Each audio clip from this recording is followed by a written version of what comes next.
Bismillahirrahmanirrahim. Dear viewers, math is all about numbers, but question is that who got these numbers, who introduced these numbers, and what is the history of these numbers. So आज से हम invention of number पे एक series start करने जा रहे हैं जिसमें हम आज ओरिजिन ऑफ नंबर पे डिस्कस करेंगे।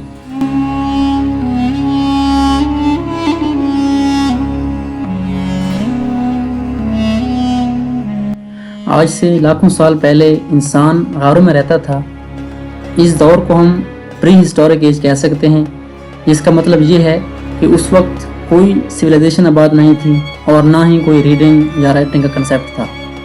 और जब इन गारों का मुआयना किया गया तो पता चला कि इन गारों में रहने वाले इंसान काउंटिंग सीखना चाहते थे और वो इसके लिए स्ट्रगल कर रहे थे, जिसका सबसे बड़ा सबूत इन गारों से मिलने वाली बोन्स हैं।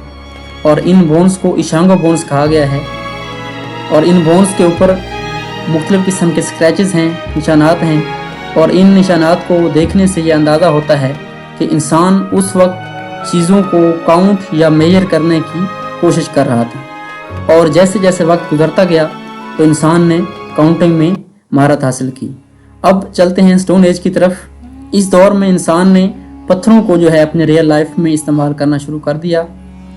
चूँकि नंबर्स की इन्वेंशन बहुत ही पुरानी है, सो किसी एग्जैक्ट इंसिडेंट तक तो हम नहीं पहुंच सकते, लेकिन हम एक इमेजिनेटिव स्टोरी के थ्रू काउंटिंग की इब्तिदा का कंसेप्ट हासिल कर सकते हैं। स्टोरी कुछ इस तरह है कि उस वक्त इंसान जानवरों का शिकार करके गुजर बसर किया करते थे।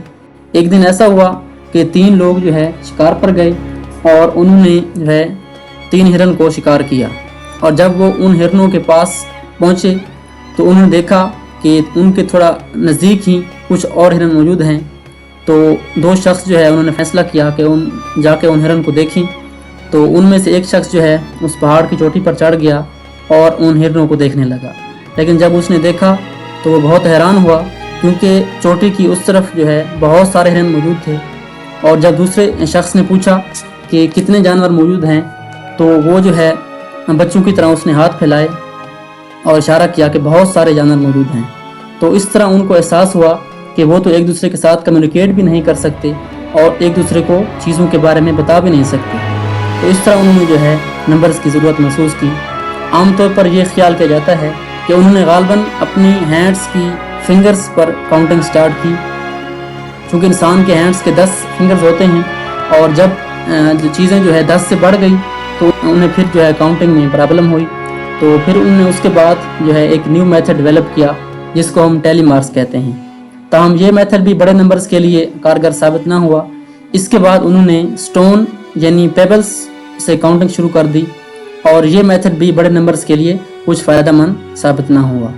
बट इंसान उस वक्त भी नंबर्स के से बहुत दूर था, लेकिन अब वो इस काबिल हो चुका था कि स्टोन्स को देखकर ये अंदाज़ा लगा लेता कि चीज़ें जो हैं ज़्यादा हैं या कम हैं। और फिर कई सदियों बाद इंसानों ने तरक्की की और वो गारों से निकलकर एक गिरोह की सूरत में रहने लगे। और उन्होंने गारों से निकलकर अपनी जो है झोंपड़ियाँ कायम की और इस तरह आहिस्ता आहिस्ता सिविलाइजेशन का आगाज़ हुआ। और उन सिविलाइजेशन में उन्होंने जानवरों के शिकार के साथ साथ जानवरों को पालना भी शुरू कर दिया। और इसके बाद उन्होंने बार्टर सिस्टम का आगाज़ किया। इस सिस्टम में उन्होंने चीज़ों को एक्सचेंज करना शुरू कर दिया। बट कुछ अरसे बाद उन्होंने इस सिस्टम में भी थोड़ा प्रॉब्लम महसूस की, क्योंकि जब वो चीज़ों को एक्सचेंज करते थे तो उन्होंने काफ़ी मसाइल का सामना किया, क्योंकि उनके पास एग्जैक्ट नंबर नहीं थे। सो इस वजह से उन्हें काफ़ी मसाइल का सामना करना पड़ा। तो इसके बाद जो है इंसानों ने बाकायदा सिविलाइजेशन का आगाज़ किया, जिनमें से सबसे पहले हमारे पास सुमेरियन सिविलाइजेशन है। इंशाअल्लाह हम नेक्स्ट लेक्चर में इसके बारे में डिटेल से बात करेंगे।